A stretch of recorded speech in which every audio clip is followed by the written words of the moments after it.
You might see a lot of people test vehicles for a day, but you rarely get the opportunity to see someone test a vehicle through different stages of a build. Same driver, same terrain, but completely different setup on the same car. From a tub to a tray to a full canopy, now to the half canopy. That's what today's about. INEOS Grenadier Quartermaster. So not only have we shifted the weight closer to the axles, we have also taken weight away that was hanging off the back. This open space now weighs a lot less, 250 kilos. Why bring it back out here? Well, I haven't had this vehicle in this configuration on some proper technical stuff. But it's the kind of track you'd be kind of stupid to take a full canopy on, unless you had to. That's where the difference is. Half canopy, I feel so far is quite balanced. So today isn't about if it can do it, it's about how easy it does it. Theoretically speaking, this should be a walk in the park. Let's find out. By the end of this video, you'll know, should you put 35-inch tyres on an INEOS Grenadier? And what are the implications? At all four wheels spinning then? Wheels, lift, offset, scrubbing. Where have the mods improved the Quartermaster? Where have they compromised it? Oh my goodness. What needs changing and why? Completely. What happens when you belly out a vehicle on an unforgiving rock? Wow. Confidence, overconfidence, and real-world track performance. If you're trying to set up a vehicle for the fun stuff, tracks where you've got wombat holes and big ruts and you want to climb some rocks, you want a nice weight-distributed vehicle, which the full canopy didn't really lend itself to. I mean, if you look at it, all that weight that hangs off the rear, it's not so much about the overall weight, it's how much is hanging past that axle. However, with a half canopy, we're cruising this in second gear low. Normally it'll be first gear low. It's very comfortable, hey. Once you lower the tyre pressures, the suspension dialed in, nice and soft, and just having that coil front and rear, this is a very comfortable vehicle to just casually go off-roading in, I'm telling you. It's not to say the full canopy or a lot of weight in the rear can't do it. It can do it, and in some cases it'll be a bit more fun because you'll be lifting the front wheel a lot more. No. However, if you want a vehicle that's balanced, I don't think you can stray too far away from a half canopy setup. You see how well it just keeps all the wheels quite level for a long wheelbase ute? Amazeballs. Now it should tip at some point here because these holes are getting a bit deeper. There we go, there's the first one. It's still not bad, hey? But if extra weight on the back is the problem, you might argue and say it'll drive better without any canopy at all, just a tray or a tub. Not necessarily. When I drove this with just the tub and the tray, because I've tried both, this exact section, I was lifting the rear wheels a lot more. Here's a common misconception. If the vehicle has less weight on it, it's going to perform better. Bloody hell, Ronny! You've already damaged it. Really? In most cases, yes, but if you're doing technical climbing, if one part of the vehicle is much heavier than the other half of the vehicle, it's not always going to work out for you. For example, driving over these wombat holes with no weight on the rear at all, the rear wheels are lifting off the ground or spending much more time off the ground. But adding the half canopy, it means that the front and the back wheels are not going to lift off the ground too much, which then means if your wheels have less time in the air, it means they have more time on the ground. More time on the ground equals more traction, and more traction equals more capability. More capability equals more confidence. So you can check out tracks like this. Certainly not something I would do with a full canopy. You could do it, but you're risking it. And it's not worth it. You're using the wrong setup for the wrong application. When I look at these hills and technical obstacles, I still have my 70 series brain active. That there would be a major issue for a 70 series. Would get caught on that for sure if you were to put the tyre there. And I'm telling you this from a lot of experience. The amount of times I've been stuck because of the leaf hanger, a bit of creative use with the high lift. Yeah. My 76, I'll be quite worried about this, but short wheelbase, I'll be able to negotiate around that pretty easy. But a 79, that there would stop you. The Achilles heel for the 79 when you're going up rudder country and rocky stuff is the actual leaf pack itself. High clearance plates, it does provide a bit more clearance, but it's still the Achilles heel on a 79 with a leaf pack. With the Grenadier, it does have a few sway bar hangers that sort of stick down. That could potentially be a problem. There's only one way to find out. Dropping one wheel in. Okay, now we're coming up to that bit I was referring to. Yeah, didn't even feel it. I feel like the tyre might have got wedged between it though. However, there's one thing that has me worried. All she wrote. It's a wide vehicle and it has a really long turning circle. In fact, it's longer than a 79 series. Because the wheel track is sitting wider, there's a bigger chance of staking a tyre. And the hill I'm about to go up now and tackle, you can see how close it gets.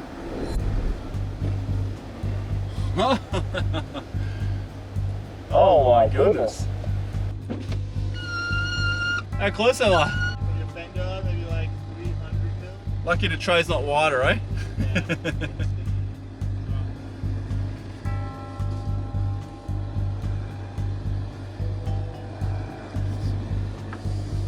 Holy shit, it's narrow here.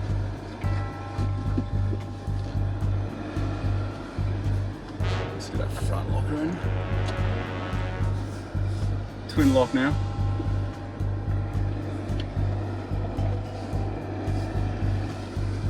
Twin locked. Oh, that's a terrible angle.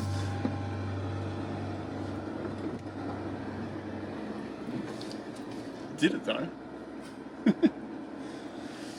I definitely underestimated that hole.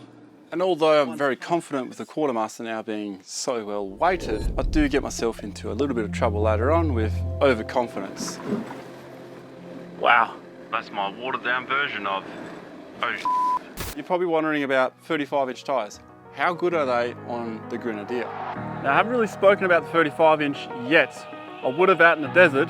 We have put 35s on it, and it does actually roll those 35s easy. That was with the full canopy though, and it was just in the desert, not doing anything technical. I mean, we're playing around with rocky stuff.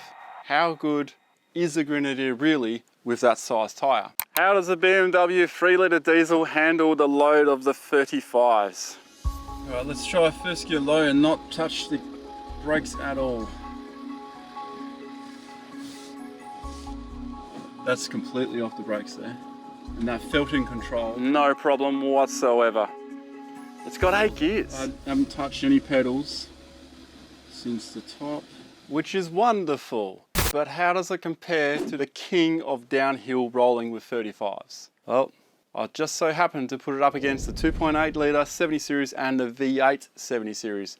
Now, if you're not familiar with this downhill test I did before, we've added this ghosting effect so you can see the difference in real time.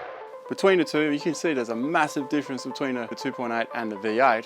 What about the INEOS Grenadier? Where does that fall in between?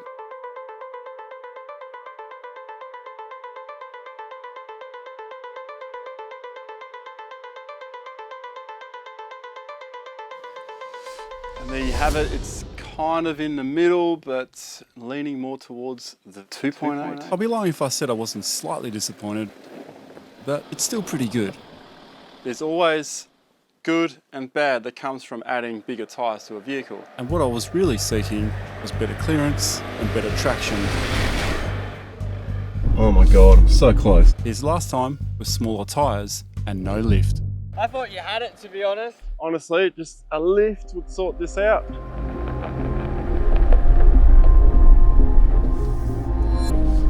Yeah. Sure. It needed a bit of help, but didn't have to back out. Will I need max tracks this time? Coming in a lot hotter than last time too. Where that steep was.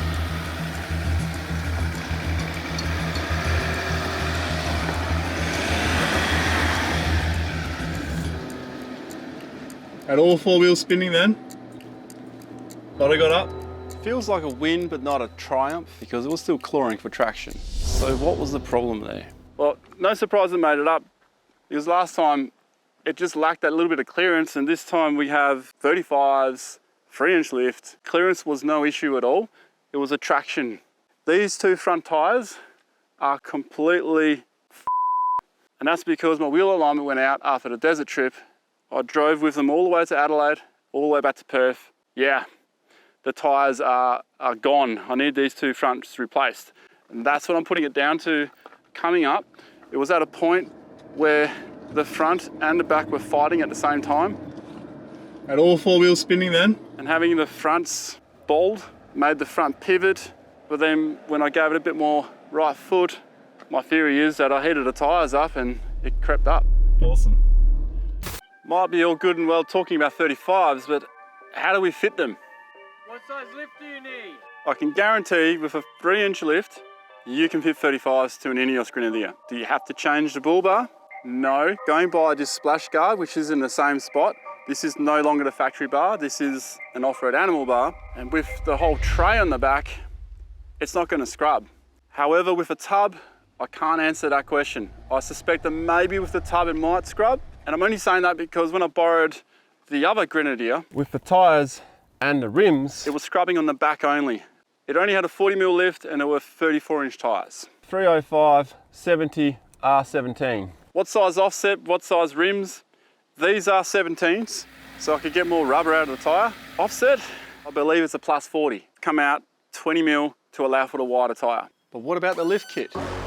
You've enjoyed the coils all around? Yeah, really comfortable.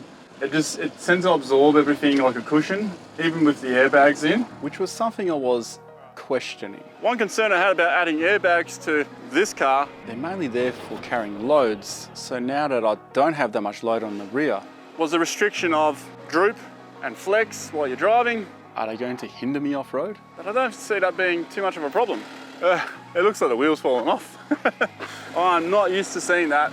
And no, the wheel hasn't fallen off, it's still attached to the car. It does look like it that way. One of the best tips I've ever heard when it comes to four-wheel driving, just because you have a very capable vehicle that's got bigger tyres and it's got a bigger lift on it, you can't just be careless about it. You still got to drive that thing home.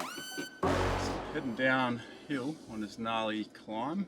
With the traction, the flex, and the clearance all feeling so superior, confidence is sky high. I've taken many stock cars down this before, which led me to a carefree approach to my favourite testing hill. But usually I go the other way because it's much easier.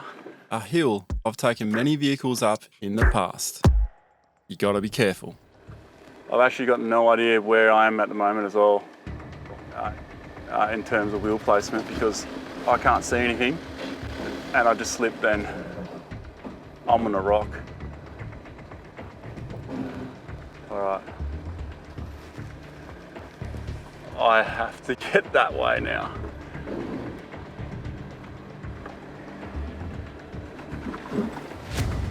Wow. That's my watered down version of, oh, I think I'm bottomed out. I think I'm actually stuck. Rocks are not very forgiving. Don't have much margin here now. So I've just slipped off somewhere. Never.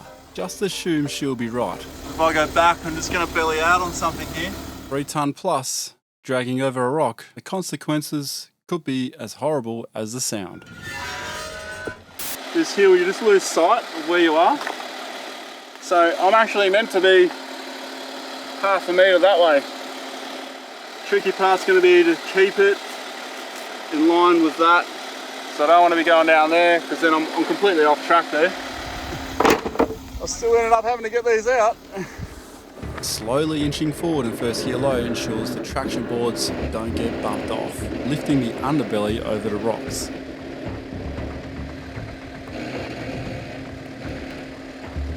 Which keeps me on the straight and narrow path.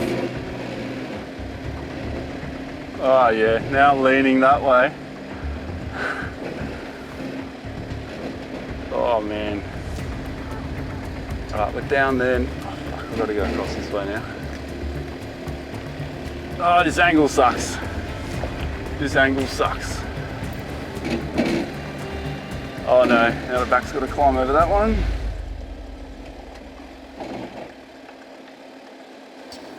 Nice and gently. Oh, there we go. Yeah, I was a little bit tense there. Which does bring me to one thing that needs to change as soon as possible. the rock slider on the INEOS Grenadier. It is a legitimate rock slider because it is solid, but if you look where it's located, anything from underneath, it'll protect. Anything from the side, that's at door height, it's not going to protect because it sits recessed from the door. When you find yourself in a rocky predicament, wow, that added protection might buy you peace of mind. It's always that late one in the Arvo, hey? You know, it's a bit like the Prado with the freaking side step. Which leads us to... You may remember Pra Hill. That's where things this happened. Climbing 3 things at once there. 3 wheels met something at the same time. Here we go, up.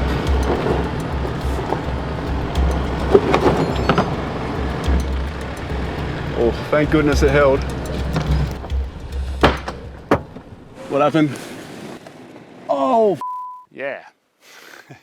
Well, this time we're taking the INEOS Grenadier up. Look, I have returned to this hill with the Prado and smashed it out easy. Pretty sure it was something like in there somewhere, so yeah.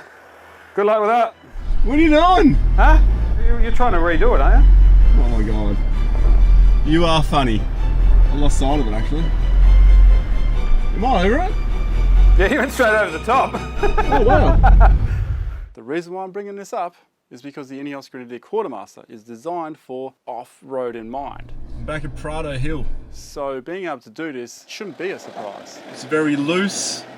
There's a lot more holes. How easy it does it, that's where the question lies. And it looks like a dog's breakfast, hey? And so we can get a fresh gauge on what the hill's like, Ryan, our cameraman, wanted to take the camera to the top with the 100 series. Yeah, keep going on that line.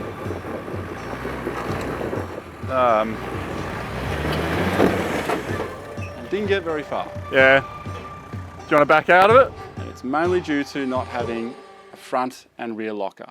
I mean, a rear locker, he probably could have got up to. So let's see how the INEOS Grenadier goes. Yeah, I don't think I'll be taking a Prado up that anymore.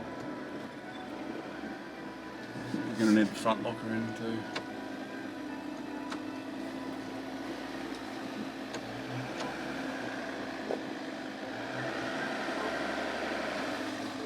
That's front and rear locked. I don't think I'll be able to do this with open diff, so. There's one thing I haven't quite touched on yet. The suspension. How has it been? Suspension wise, with those settings, been spending most of the day on 16. So 16, 16, front, rear. Suspension settings? You may not be aware of it yet. The adjustable. Did I muck around with them? I had it on 8. I've had it on 0. To be honest, I can't tell much of a difference when I'm going slow, but at faster speeds, it definitely makes a difference then. Being able to just cruise through it, pretty cool. Here is the most unfair aspect to compare from a Quartermaster to a 79 series. Comfort's a big thing. 70s are known for their lack of. So how are you finding the INEOS's comfort? Do I even need to answer that one? Hey, So good. he asked me the question. I guess that's the point though, right? It's an unfair comparison in those terms. We knew it could do it, but how much effort did it take? You tell me. What do you think? I've still got to take this thing through the guts of the country, through the desert. So I want to know what you think so far. How close is it to being a 79 or replacing the 79? It's far from being a 79 because this thing actually flexes. But is it as good? Not sure yet.